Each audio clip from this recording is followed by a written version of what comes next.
Frequency সবসময় এক থাকে না। এটা মেনে নেওয়া উচিত যে সময়ের সাথে সাথে আমরা সবাই বদলে যাই। আমরা গ্রো করি ডে বাই ডে, নিজেকে আগের চেয়ে বেশি বুঝতে শুরু করি, আর ঠিক তখনই আমাদের ভাইব্রেশন ধীরে ধীরে শিফট হয়ে যায়। যারা একসময় আপনাকে সবচেয়ে বেশি বুঝতো তারাই হঠাৎ করে স্ট্রেঞ্জার হতে শুরু করে। আগে যেসব কথা সহজে বলা যেত এখন সেগুলোই অকওয়ার্ড লাগে। ছোট ছোট মিসআন্ডারস্ট্যান্ডিং তৈরি হয়, একসাথে থাকলেও মনে হয় দূরত্ব তৈরি হয়ে গেছে। সাইলেন্স আর শান্তি থাকে না, সাইলেন্স হয়ে যায় হেভি। কিন্তু এর মানে এটা নয় যে ভালোবাসা শেষ। এর মানে শুধু এটুকুই, এখন আপনারা আর একই লেভেলে ভাইব্রেট করছেন না। আর সত্যি কথা বলতে এটা ভুলও নয়, কারণ জীবনে কিছু মানুষ আসে শুধু একটা সময়ের জন্য, ঠিক তখন যখন আপনার কারো দরকার হয় যে আপনাকে বুঝবে।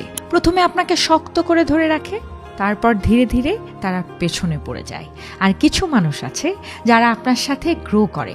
আপনি বদলে গেলে তারাও বদলায়, আপনি বড় হলে তারাও আপনার সাথে বড় হয়, আপনার ফ্রিকোয়েন্সি শিফট হলে তাদেরটাও শিফট হয়। আর এমন মানুষরাই আপনার আসল আপনজন। তাই কেউ যদি একসময় পেছনে পড়ে যায়, নিজেকে ব্লেম না করে সিচুয়েশন বোঝার চেষ্টা করুন।